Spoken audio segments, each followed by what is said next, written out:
ముంబై నటి కాదంబరి జత్వానీ ఎపిసోడ్లో ఓ కీలకమైన పరిణామం. ఇన్నాళ్లు ఈ కేసులో వినిపించిన వాదనలకు భిన్నంగా సిఐడి దర్యాప్తులో అనేక సంచలన కొత్త విషయాలు వెలుగులోకి వచ్చాయి. వైసీపీ నేత కుక్కల విద్యాసాగర్ను బ్లాక్మెయిల్ చేసి జత్వానీ భారీగా డబ్బులు వసూలు చేసినట్లు సిఐడి తాజా ఛార్జ్షీట్లో స్పష్టం చేసింది. 2024 ఫిబ్రవరిలో ఇబ్రహీంపట్నం పోలీస్ స్టేషన్లో విద్యాసాగర్ ఇచ్చిన ఫిర్యాదు మేరకు ఈ కేసు నమోదైంది. ఏపీలో కూటమి ప్రభుత్వం అధికారంలోకి వచ్చిన తర్వాత ఈ కేసు దర్యాప్తును సిఐడికి బదిలీ చేశారు. ఈ కేసులో మొదట దాఖలు చేసిన ఛార్జ్షీట్లో కొన్ని సాంకేతిక లోపాలు ఉండడంతో కోర్టు దాన్ని వెనక్కి పంపింది. ఆ లోపాలను సరిదిద్దిన సిఐడి అధికారులు కోర్టులో మళ్లీ కొత్తగా ఛార్జ్షీట్ దాఖలు చేశారు. తామిద్దరం సన్నిహితంగా ఉన్న సమయంలో తీసుకున్న ఫోటోలను అడ్డం పెట్టుకొని జత్వానీ తనను బ్లాక్మెయిల్ చేసిందని విద్యాసాగర్ ఫిర్యాదులో పేర్కొన్నారు.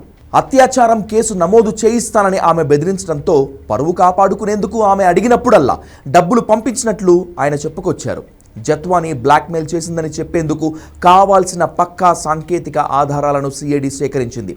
విద్యాసాగర్ 2 బ్యాంక్ ఖాతాల నుంచి జత్వానీ ఆమె తల్లి జాయింట్ ఖాతాకు ఎన్నో దఫాలుగా మొత్తం 1,32,00,000 బదిలీ అయినట్లు సిఐడి గుర్తించింది. ఇద్దరి మధ్య జరిగిన ఫోన్ కాల్స్, ఎస్ఎంఎస్ వివరాలతో పాటు బ్యాంక్ లావాదేవీల రికార్డులు, చెక్కుల వివరాలను కూడా దర్యాప్తు సంస్థ విశ్లేషించి అభియోగ పత్రంలో పొందుపరిచింది. ఈ కేసులో కాదంబరి జత్వానీని ప్రధాన నిందితురాలిగా చేర్చారు. ఆమె తల్లి ఆశా జత్వానీ, తండ్రి నరేంద్ర కుమార్ జత్వానీ, సోదరుడు అంబరీష్ పేర్లను కూడా నిందితుల జాబితాలో చేర్చినప్పటికీ దర్యాప్తులో వాళ్లకు వ్యతిరేకంగా ఎలాంటి సాక్ష్యాలు లభించలేదని స్పష్టం చేసింది సిఐడి.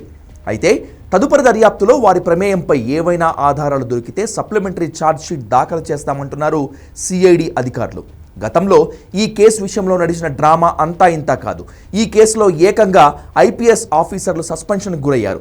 జత్వానీ చేసిన ఆరోపణలు విని చాలామంది ఆమెకు మద్దతుగా నిలిచారు.